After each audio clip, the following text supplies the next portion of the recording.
Welcome back to Man vs. Meeple, the show where we talk about everything board game related. Today we're bringing you a preview of Iberian Realms from first-time designer Tony Chen. It is from a company, I believe it's his company, called Monsoon Publishing.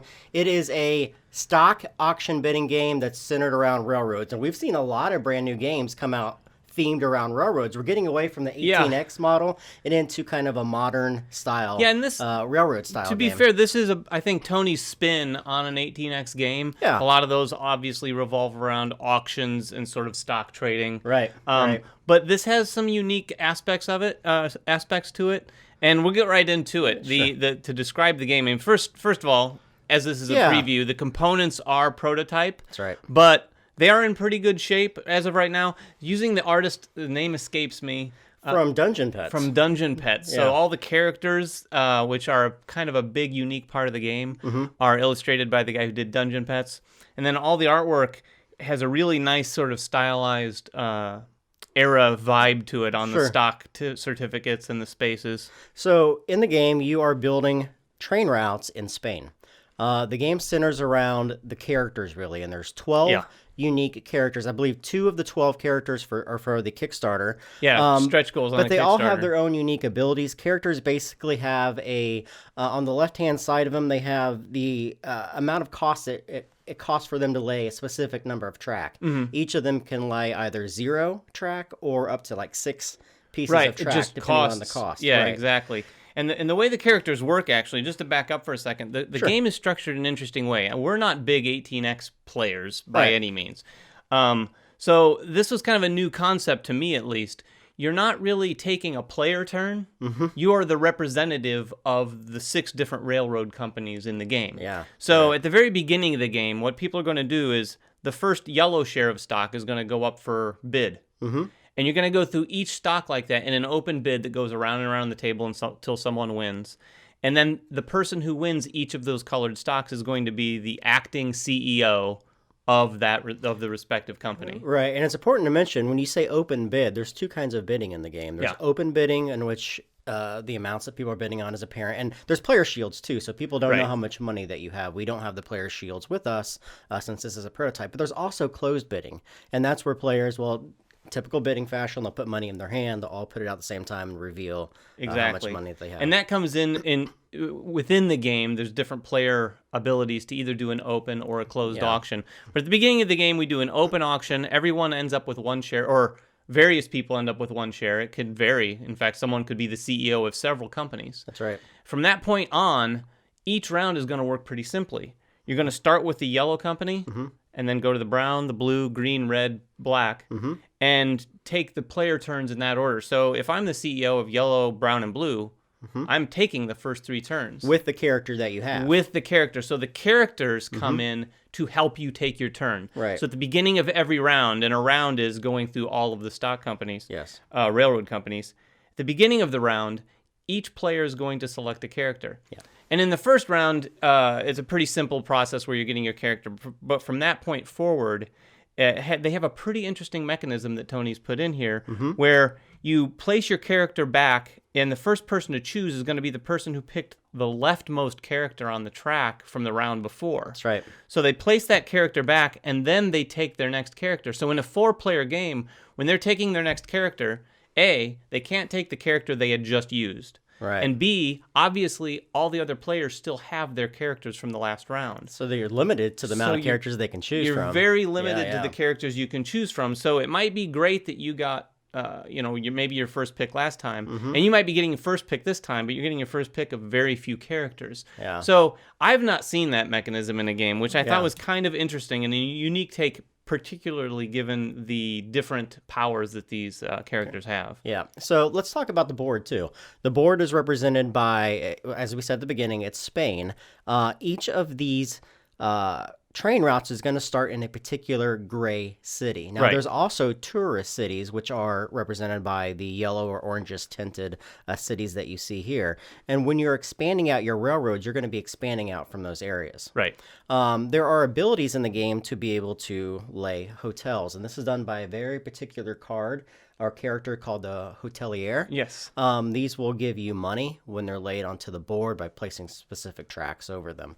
Also on the board, you have the shares. This is where the money is generated from. And by building into specific cities, or any of the cities, right, those shares will go down the track, meaning that those shares are worth more money, both when they are sold and at the end of the game. Yeah, and it's key to take note at the beginning of the game. These different companies have a different track that they go down. Yes. So the yellow company starts at 4, and at the 12th level, so to speak, it gets up to $150 per share, where the other ones, 113, 90, 75. But it's also important to note, too, that each of these companies has a different amount of shares that are available to them. So although the yellow company could pay out more potentially over the course of the game, there's only 3 shares to go around throughout the entire game. Only 3 shares of the yellow company, whereas some of the other ones have 5, even 6 in some cases. Right. So it depends on how you want to play. You could go big in yellow and really try to beef up the yellow train and maintain your your position as CEO. Right. Because that's the other interesting thing. That position can shift. Right. So we've been a little bit all over the place. We'll talk about the turn structure. Sure. So on any player's turn, starting with the yellow company, that player is going to do one of 3 things. That player's CEO. Yes. Just makes that apparent again. Yeah. The player's CEO for that company. The CEO for that company is going to do one of a few things. And that's also based on what their character is capable of doing. But the 3 main actions are, 1, build tracks. Right. When you do that, you're going to be taking money from the train company, not your own money, which is another thing we had to adjust to. Yeah. You take money from the company, you're going to spend that according to the character's ability to build tracks and build tracks adjacent to tracks that you already have on the board. So this basically represents you spreading out your network of train tracks. Right. And this is where you're going to want to try to get to other cities. As many cities as possible, because each additional city you get to with train tracks is going to take you down that stock track. Right. That also comes into play with the hotels, like Jeremy said. If you have hotels out there, once you place track on a hotel, whoever owns that hotel is going to get money based on how many tourist cities it's connected to. So there's a few different interesting ways to score some points, some stronger than others, for sure. Now, the other interesting thing you can do with that same character is either you lay the tracks, as David mentioned, or you can put some of that share or one of those shares up for auction. Some of the characters have the ability to do a closed auction. Some have the ability to do an open auction. Some have both or neither. Right. So when you do that, basically what you're doing there is you're trying to collect money for you as the CEO and money for your train company in order to keep that engine going, being able to build more track, because eventually the CEO or the company is going to run out of money itself. Right, and that's a big, that took some getting used to. Absolutely. You play this game and all of a sudden it's your turn to play CEO for a company. You look down, you have no money in the company coffers to build tracks. Right. So you're forced to hold an auction. Right. So the big differences between the auctions, Jeremy already said, there's a closed auction and an open auction. Right. We described those. Right. The other difference between those, though, is in an open auction, the winning bid, whoever makes it, that money goes to the railroad company on the board. So that's going to fund your railroad company to build more tracks. Right.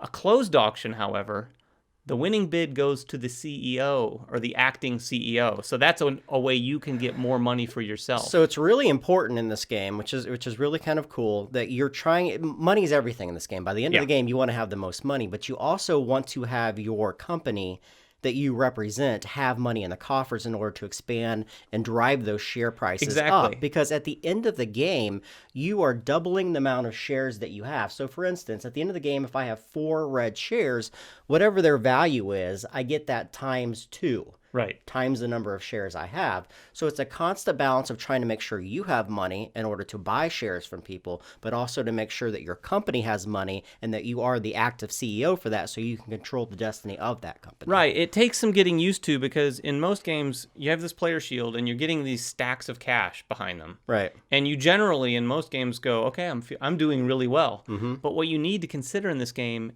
are doing some actions so that you can transfer some of those funds, say mid-game or early game, over to the companies that you control. So, for instance, you could put another share up for auction and try to win it so that you, A, maintain your position as CEO, but B, you're able to put whatever you bid to the company funds. Yeah. So then you can build more tracks with it. Right. That's sort of the mechanism to really get going in a game like this, so that you can, like Jeremy said, you can end up with 4 shares, but if they're 4 shares worth $2 a piece, it doesn't matter much. Which kind of, again, ties back into the character selection. It's very important that you grab characters, not only in the right turn order, but in a way that allows you to build tracks and even to hold open and close auctions. Because as we said, some of these characters don't have... Like we're looking at the nephew here, he can't lay track or do an open or close. He just has a really cool special ability. The nephew. So, and let's talk about the special abilities for a second. Sure. We won't go through all of them, but we'll no. go over some of the ones that we played with most of. We already talked about the hotelier, so let's finish with that. Okay. Basically, when you choose the hotelier, not only is there specific abilities to lay tracks as the CEO for certain prices, but his special ability is that you instantly, as soon as you take him, get to place 2 hotels on any open space on the board. Not on a city and not where track has been already laid, but any open position. You can do one of a couple things with this. You can set up a mechanism for you to score some points around one of your sort of home cities, if you will, of a company that you control. Or you could use these to make things a little bit more difficult for other players, so that as they're navigating trying to get where they're going, you're putting a hotel in their way so that they might have to place on it and score you some money, which might make it a more difficult decision for them. Right. So another character, the Auctioneer. You use the Auctioneer a few times. Yeah. So the Auctioneer himself, he not only allows you to build track, but he also can hold an open and close auction. Because remember, on your turn, you're either laying track or doing an auction, one or the other. This lets you do both, which is really important. And the cool thing, one thing we didn't talk about with the auction, every time you hold an auction, open or closed, the money gets paid to either the company or the CEO, but then after that, that company's shares pay out. Yeah. So anyone who has a share gets money based on its current value, including the company and its shares. So if Brown pays out and I have 2 shares of it, I'm going to get some money, but whatever number of shares, which would be 4, is left in the company itself is going to get money too. So that's another mechanism for both getting money for yourself, but also getting some money in the company. Yeah. So what's great about the Auctioneer is you're able to lay tracks and maybe beef up the value. That's right. In a couple cities. Yeah. And then do an auction and reap the rewards. The last one we'll talk about is the nephew, because he typically breaks the conventions of the game. He doesn't have a way to lay track, and he doesn't have a way to do auctioning. He just grabs a share from each of the places that he is currently the CEO. So for instance, if I take the nephew and I am the CEO of yellow, blue, and red, I get a share from each of those. Yeah. And then those pay out dividends to everybody. So it's a way to steal basically and take control of those areas that you already have control of. But remember, it's not always the best option, because you're not driving the share prices up by putting in tracks into areas. You're just taking control of those areas Exactly. And I love that character thematically the most, because it's that that nephew who hasn't worked for what he's gotten because his uncle's a big shot. He basically gets some shares without working for them, and that's maybe great in the short term, but not so good in the long term. Yeah, it's a thinky game for sure. It is pretty thinky. Whenever there's a lot of money involved and a couple different ways of where you can shift that money, particularly, like I said, getting used to the idea of giving up some of your money mid-game, knowing those are points, to try to keep the machine going so that you'll reap those rewards in the long run is a little thinky. Well, yeah, and trying to remember, where does the money come from? Where does the closed auction money go? Where does the open money auction go? And who is paying out for these railroads? Because there's a lot of different ways that they work. But but the way that it all ties together makes sense thematically. It makes for some interesting decisions, because someone holds a closed auction, and it makes you think twice about whether you want that share, because you know the money you're bidding is going to that player. Yeah. Whereas the other way around, it's a little bit different. Yeah, and it makes your decisions as a CEO all the more important too. Do you want to have an open or closed auction? Do you want the money, or do you want your company to have the money? And are you going to retain that? And when you put that up for auction, are you going to be able to win it?